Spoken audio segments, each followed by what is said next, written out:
Have you ever seen the original version of the Karate Kid movie? The one where you had the famous phrase, wax on, wax off, wax on, wax off. In the movie, Mr. Miyagi becomes the teacher and Daniel the student. And Daniel has a short 2 months in which to learn the full sport of karate in order to compete in an upcoming tournament in which the school bully, who is taking quite a disliking to him, plans to pummel him. So as the training progresses, Daniel's subjected to arduous exercises in order to learn balance, technique, and reflex.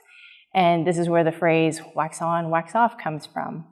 In order to learn the proper arm positioning and movements, Mr. Miyagi has Daniel wax a big collection of old cars. And throughout the process, Daniel loses patience with Mr. Miyagi because he doesn't understand the bigger picture. He wants to jump right into learning how to punch. In the gospel reading, Peter too grows impatient with Jesus. Peter comes to the realization that Jesus is the Christ, the Messiah, whom prophets foretold would come to save the Israelites. The Jewish people at the time were in need of a savior to come and save them from the brutality of the Roman Empire. And Peter too wanted a savior, only he didn't know what that meant. Jesus cautioned the disciples from going out and proclaiming that he was the Christ because he still hadn't finished training them. They still didn't understand the bigger picture.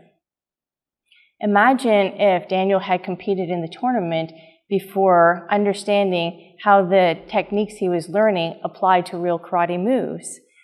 Peter and the disciples weren't ready to go out and start proclaiming who Jesus was because they didn't yet understand how Jesus came to save his people.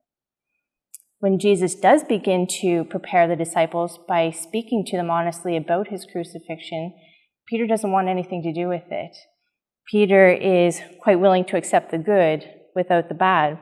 He's only considering his own earthly desires and emotions. But being a Christian doesn't always mean taking the easiest or the wealthiest path. As Christians, we're called to step out in faith and to put our trust in God. Now, we may not be crucified for our faith, but persecution is alive and well in our culture. And being a Christian means standing up for hard truths that the world doesn't necessarily want to hear. Like I said, Peter wanted to accept the good without the bad. He was willing to become a follower and a teacher for Jesus, but he wasn't willing to accept Jesus' crucifixion. Neither could he see how good could come from evil. He couldn't see how salvation would come from Jesus' crucifixion. And this is a challenge for us today too. Are we willing to believe that good can come from evil or even from adversity? I remember back when my husband and I were dating, before we were married, he was diagnosed with a brain tumor. And the risk of surgery, as well as the fear of not knowing if it was cancerous, was indeed an adverse and scary time in our lives. The recovery from the surgery was long and a trying time. He wasn't able to drive for a full year after his surgery. He had to move home, and of course, he gave up a lot of his independence. He could have reacted similarly to Peter and saw the tumor as something unjust, but instead, God used that opportunity to call him back to his faith from which he had wandered.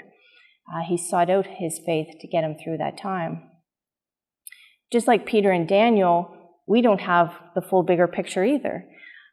So how about you? Are you willing to endure the trials and suffering to put your trust in God's bigger plan?